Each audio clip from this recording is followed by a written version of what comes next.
If you're anything like me, when you think back to those days when you go to the arcades, a whole heap of memories come flooding back.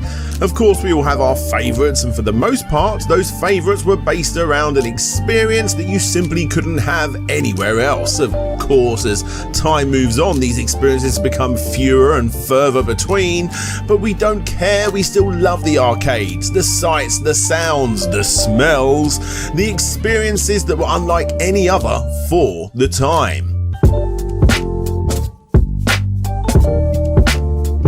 This was always the way, and heck it still is. Look at the home market with companies competing on how their system can bring the arcade experience home, how this system has sprite scaling, CD quality audio, 4 controllers, online play, internal memory, HD graphics, 4K, 8K ray tracing.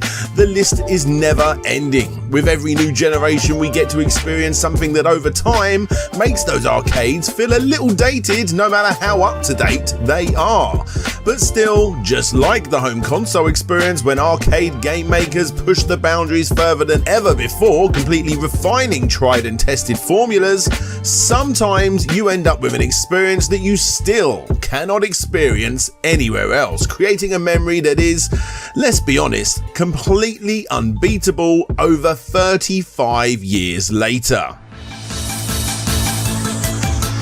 The Afterburner series was one of those franchises that simply got it right.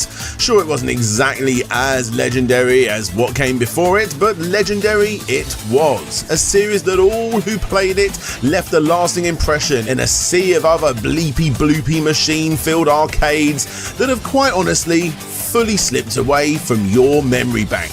We have covered multiple series from this same team in the past with great success, so I think it's only fair that we go back to the beginning and chat about this one too.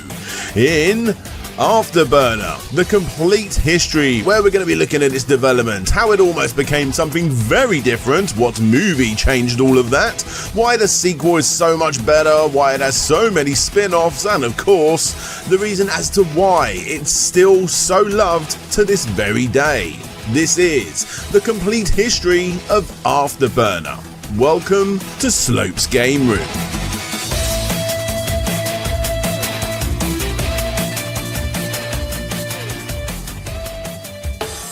Hey there guys, I hope you're enjoying the video. Before going ahead, all I ask is that you please do hit that subscribe button and the notification bell if you want to see more future videos like these, and because YouTube doesn't always send out notifications that these types of videos do get uploaded, I have actually started a newsletter so that you guys can get notified when I upload new videos, as well as a few other tidbits of other content I've been watching and whatever else. All the links can be found down below in the top comment. But anyway, let's carry on with the video.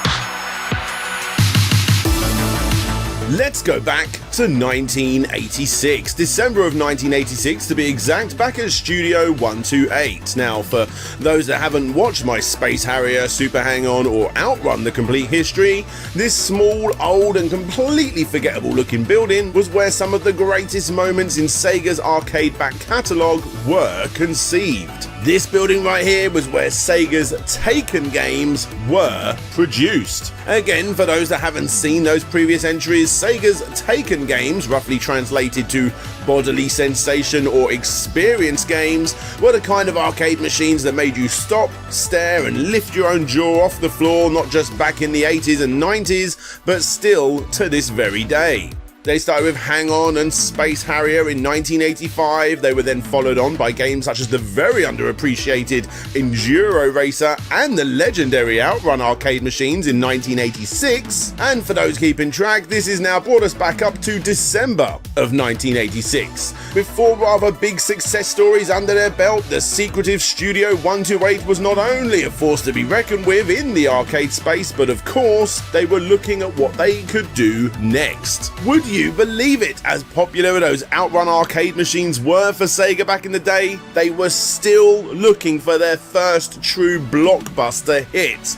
Now, of course, like I said, OutRun was an incredibly popular machine, but I suppose in Sega's eyes, it wasn't exactly Pac-Man now, was it?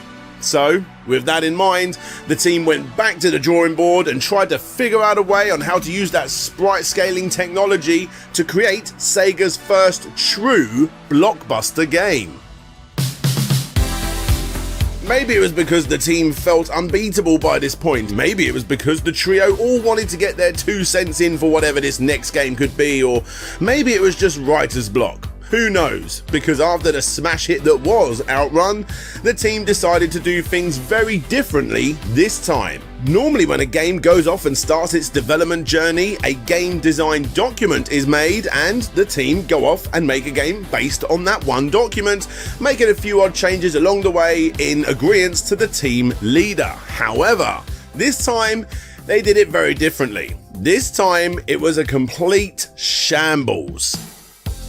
A complete full-on free-for-all. The only thing they did know was that it was going to use this same sprite scaler technology as before, but other than that, in its early stages, it was a make-it-up-as-you-go-along affair. Each member would chuck some ideas down, and out of those 3 ideas, 2 would then be chosen to work on, scrapping the least popular of the 3 ideas. This may sound actually quite clever, but what followed next would be the start of 2 different prototypes, knowing full well that one of them, or possibly even both of them when a better idea came along, would get completely scrapped. For the first time in Studio 128's life, time was seriously getting wasted, and due to the secrecy of this building, both externally and internally at Sega, no one was around to stop them.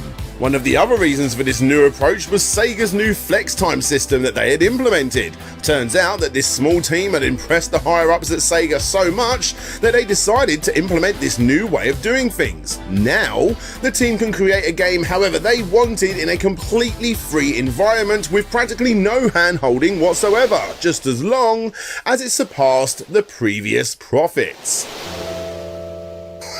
Yeah, no big deal here guys, make whatever game you want, however you want, just as long as it's better than OutRun. One of the most popular suggestions, unsurprisingly, came from Suzuki-san himself, who wanted to take the sprite scaling software and go flying once again, in a dogfight-like game with the inspiration being based on the science fiction anime film Laputa Castle in the Sky.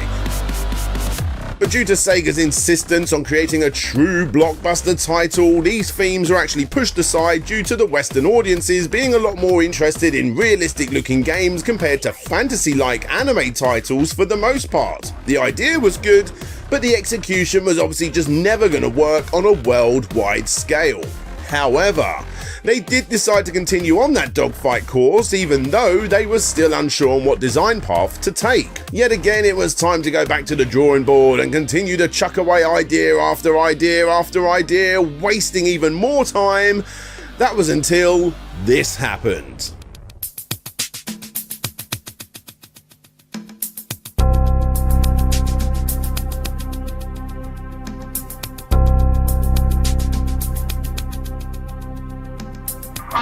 Yep, this part was all pretty obvious to the complete history, right? The movie TopGun was released the same year as Superscalar 5's development, a movie that completely smashed it at the box office, pulling over $350 million of its mere $15 million budget, a feel-good and adrenaline-filled movie that had one of the most popular movie soundtracks ever attached to it. And of course, most importantly for this complete history, it had worldwide appeal too. And although I would love to experience in an alternative timeline whatever Studio 128 were working on with that steampunk anime style dogfighting game, I think flying a Tomcat F-14 was definitely the right choice. And although I think it's fair to say that it didn't outdo Sega's previous efforts, it was still a bloody good effort and has at the very least completely stood the test of time, becoming one of Sega's most iconic machines. I feel the need for speed.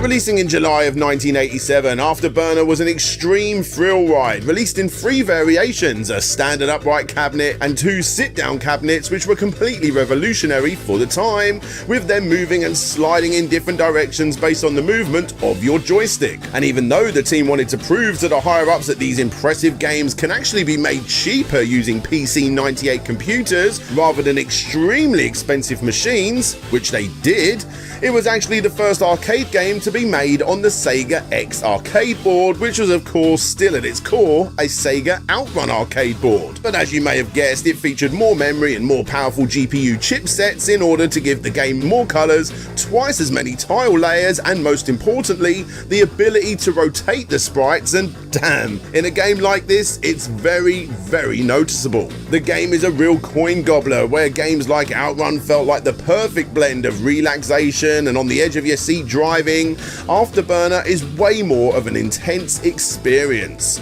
Sure, you got your score, but in this game, unlike others such as Space Harrier, it's not so much about the shooting down of enemies, but more so surviving one of the 18 levels that it throws against you. Sure, you do need to shoot, and thankfully you got yourself a heavy amount of missiles to do that very thing, but after you realise how easy it is to crash and burn the layered surface area, if you're anything like me, then you will be spending a lot more of your time focusing on the plane dodging projectiles than you will be focusing on the enemy. But again, that's me, and maybe that's why I'm not very good at this game. Now, for Yu Suzuki's previous games, he of course became quite accustomed to luxury motorbikes and Ferraris in order to get the best experience possible for the 2 previous games, and on the lead up to Afterburner, surprisingly, it was actually no different. Not only did he interview several pilots about their experiences in the cockpit, but whilst visiting Florida, Suzuki-san and his team actually got to partake in a dummy dogfight flying these actual aircrafts using lasers instead of missiles and smoke grenades to show off who got hit and who didn't. Now, if that's not extensive research, I don't know what is. Thankfully, as cool of an experience as that no doubt was, the game is actually quite far removed from any kind of a flight simulator game, and just like his previous entries in the Superscaler series, Suzuki-san decided to go for a far more arcadey-like approach, which of course was nothing but a good thing. In short, Afterburner ended up being Studio 128's most breathtaking game to date. However, if we are going to be honest, it's also one of the hardest to get used to out of everything released so far. The game is simply just so frantic that you're going to be spending more time spending more money and starting again than you are actually taking down the enemies. Thankfully for us, Afterburner 2 fixed these issues and it came out only 3 months later. I don't know, maybe it's just because I'm more used to this sequel, but for me Afterburner 2, which really should be called Afterburner 1.5, is the far more fair and enjoyable experience out of the 2. In this game, the big extra feature that they added were of course the ability to control your speed. This was mostly needed to avoid the enemy's missiles that came up from behind you, but overall, it just feels more rounded of a game. On top of this, besides the fair even spread of enemies in the game compared to the original, some of the stages have a slight remixed feel about them too, and a few more for good measure. The game also features a remixed soundtrack which is head and shoulders above what came before it. Here, take a listen yourself.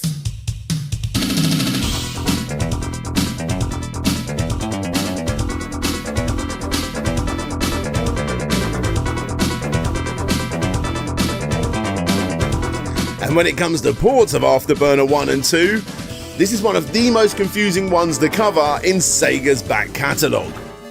The Master System version was the first to come along, and that was actually the only game to be inspired entirely by the original, although it does feature a few little nods to the sequel along the way. And every single other port is either a mix of both Afterburner 1 and Afterburner 2, or it's just a port of Afterburner 2 no matter what the front cover says, which 9 times out of 10 just says Afterburner.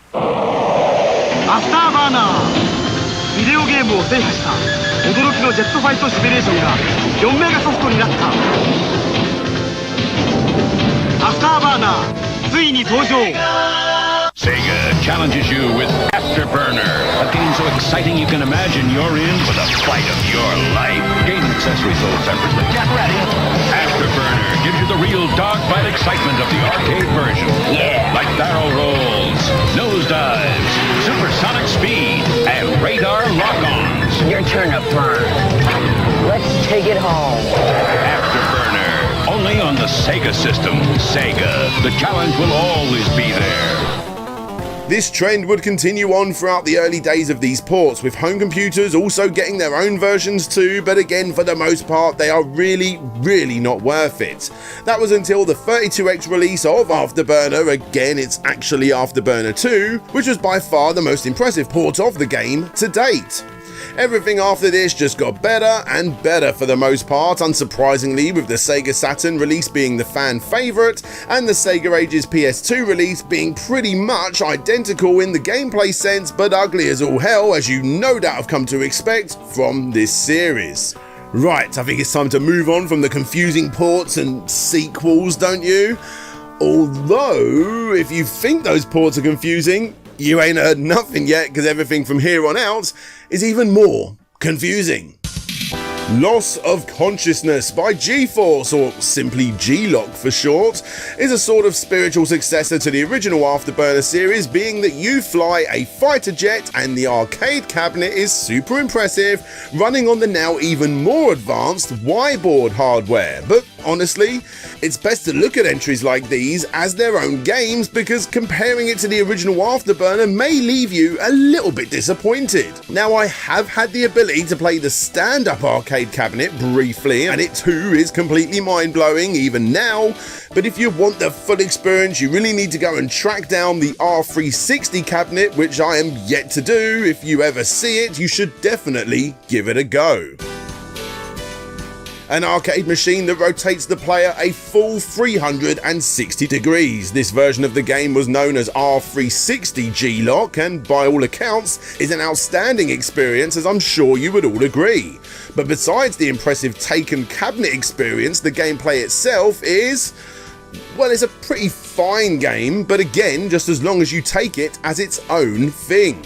It takes place in a first-person perspective for the most part, as you take down the enemies before giving off an awesome Virtua Racing style transition when going into a third-person mode when fighter planes are on your tail, requiring you to do quick maneuvers in order to dodge their attacks. All in all, it's an alright gaming experience. However, for me, it's exciting to see how much of a difference it is from a technical standpoint compared to what came before it.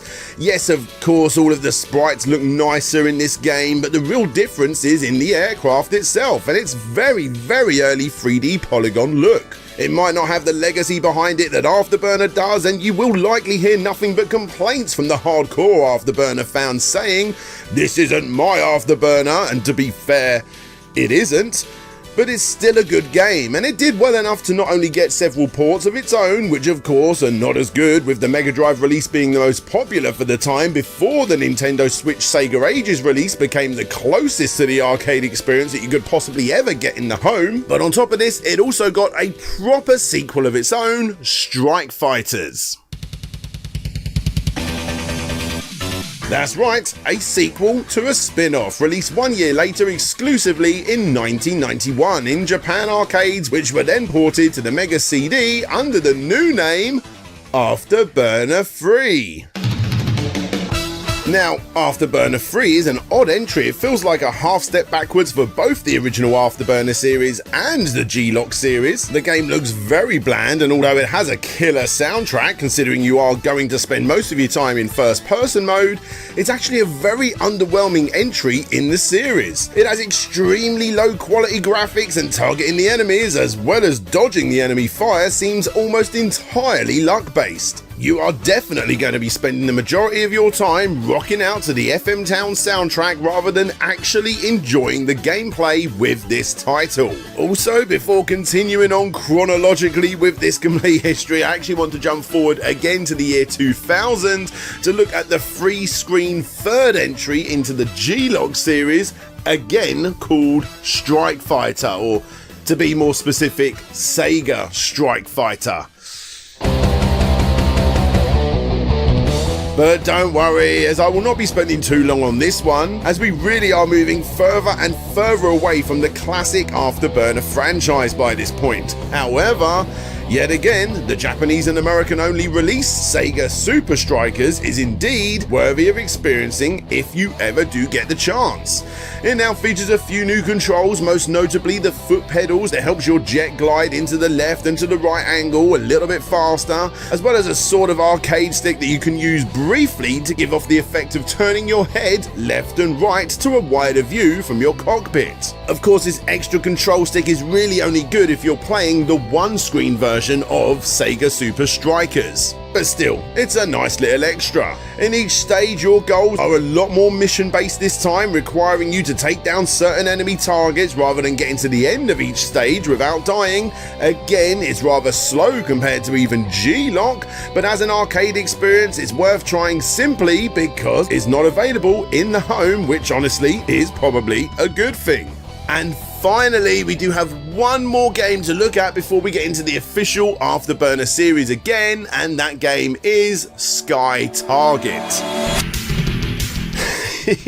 Yes, yet again another entry which is apparently part of the Afterburner series, the first of which to be completely made up with polygons, don't you know? Now again, when you think of Afterburner, this type of game isn't the first thing that comes to mind, nor is G-Loc to be fair, but still it's actually quite a nice change up yet again if you ask me. The closest comparison that you've probably already come to yourself is the Nintendo Star Fox series. It's a much slower game similar to that series in that respect, and unlike earlier entries, you no longer have the ability to boost up in speed because of this. It turns out that reviewers for the time actually really disliked this entry, claiming that it was way too repetitive and boring compared to what came before it. Yet in recent years, it has actually gained a bit of a niche following, mainly because it is the closest thing that we've got to a Sega-created Star Fox game, and when you look at it like that, it's actually not bad at all. Regardless, it too did well enough to gain a couple of ports to PC and the Saturn, and these were pretty much as standard as ports go, except of course, not being as good. Which brings us to the end of 1995, and depending on which camp you sit in, you may be thinking to yourself, man, it's been a long time since we've had a proper Afterburner game, right?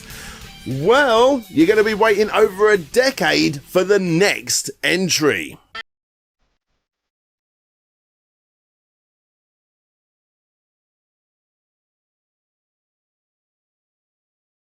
2007 brought with it Afterburner Black Falcon, which was released on the PSP and is the perfect blend of the old and the new. To be fair, upon its release it got pretty average scores, and even I remember not exactly falling in love with this one back in the day, but playing it for this review, I'd be lying if I didn't tell you that I'm actually really enjoying this game. The game plays a lot slower than the originals and is a tad more manoeuvrable, like Sky Target I suppose.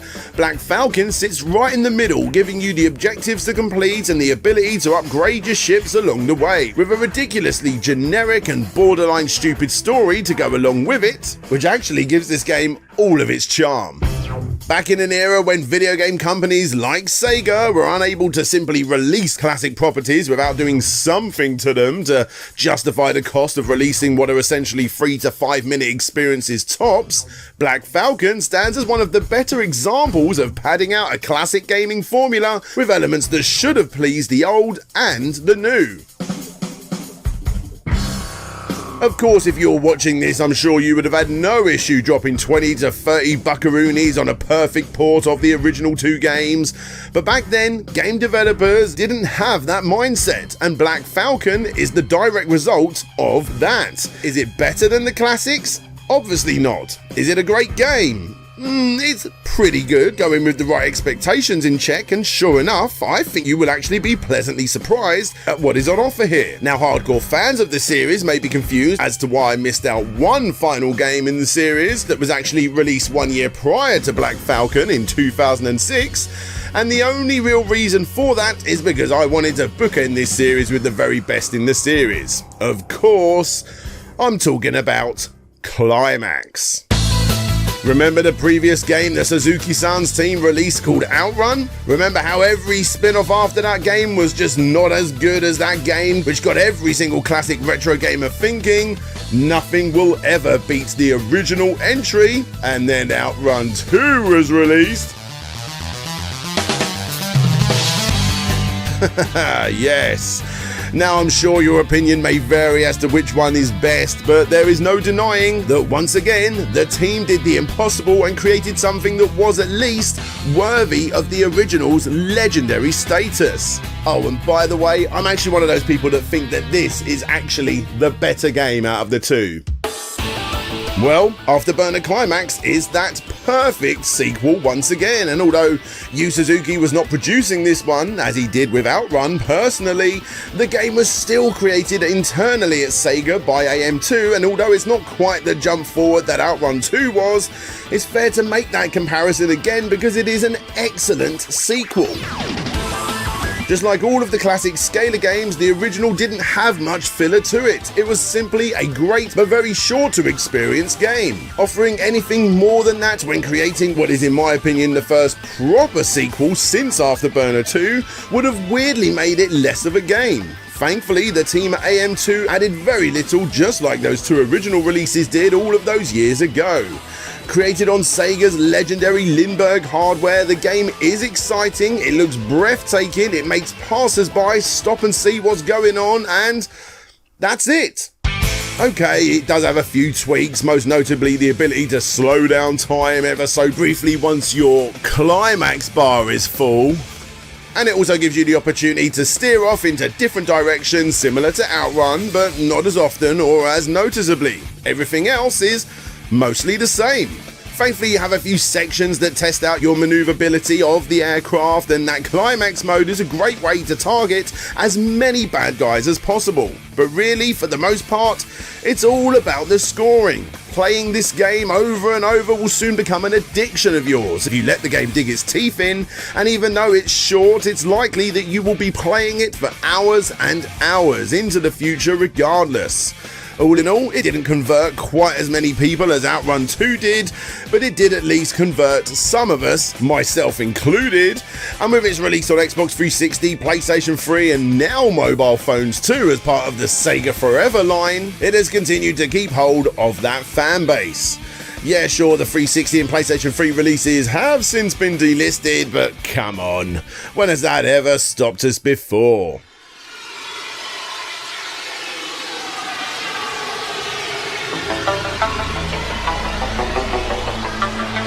At the end of the day, Afterburner is just one of those games that yet again show us how important Sega was back in the day. It may not be as popular as some of the other classic super scalers, but at the same time, it's quite a bit more popular than some of the others too, which doesn't bother me. I'm still going to give Power Drift its time to shine soon enough as well, because all of these games do deserve the spotlight, especially Afterburner.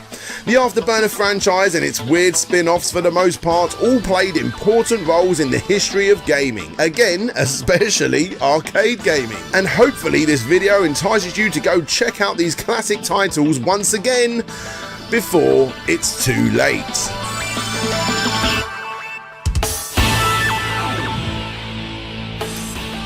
Hey there guys, thank you for checking out the video. Yes, Afterburner, the complete history, the fourth sprite scaler that I have covered. What have we got there? We've had, this is obviously Afterburner, we've done Super Hang-On, OutRun and Space Harrier. What one should I do next? What are we thinking? Super Thunderblade, maybe one of the other ones that I'm forgetting, the ones that I said in this video, the driving one, whatever that's called. Let me know down below which one you think I should do next. Regardless, it might be a little while because I don't like to put these too close together, but I always love looking into the history of Yu Suzuki. But anyway guys, it's the part of the video where I'd like to give a massive shout out to all of my Patreons and YouTube members that support the show and allow me to create videos like these every single week. So let's give a massive shout out to those people, shall we? With an extra big shout out going to Agro Crag, Aaron Gorman, Andrew Dalton, Arista, Ben Lilly, Benjamin Guy, Big Rico, Bran Perez, Brandon Gold, Cheshire One, Chris the Shapeshifter, Christopher DeVero, Clan Bob, Conrad Constantine, Cremilla, Da Action Saction, Dalton, aka Chevmatic, Daniel Tarares, Darren Watson, Dina81, Doug ZB, Dominic Devonport, Game Apologist, Gary Pinkett, Harvey2478, Intrigued Gaming, Jay's Manchild, Jabba Al Aiden, Jacob P, aka Avalon James, James, Jeff Mianowski, Jeremy Rodriguez, Jonathan Haywood, Josh Gibbons, Kinglink Reviews, Lucas Gates, Lucas Softail, Man of God 9000, Man Shovel, Matt Jackson, Michael Ridley Dash, Mike Fallon, Mind of the Unsane, Nerdy Simmer Tatty, Nicholas Burtner, Nick Pollard, Nightwheel, Pretendo64, Roll VP, Retro to Next Gen aka Lou, Richard Alderjig, Rocket Plod, Rovan Army, Ryan Holt, Samuel Nilsson, Shade Silence, Shadow Dragon, Solix, Captain Stephen, Taylor Rainwater, That Gamer, The Cunning Linguist, The Cunning Linguist, The Shaded J, Tim Labonte, Tim Lund, Todd Paul Float G, Trans Rights, Vike Echo, Wobbles and Bean, The Wonder Ducks, and Ye Old Hamburglar. Like I said, guys, thank you all so much. All of the names that you can see down there are all people that support the show, and you can too by following those links down below. You'll be able to see the video like this one you've just seen here slightly earlier. You'll be able to see how I make it and the process of me making it, and you'll even be able to see kick scammer videos early too. Thank you all so much for your support, and until next time, guys, this is DJ Slope signing out, and hopefully I'll see you all next time. Bye bye.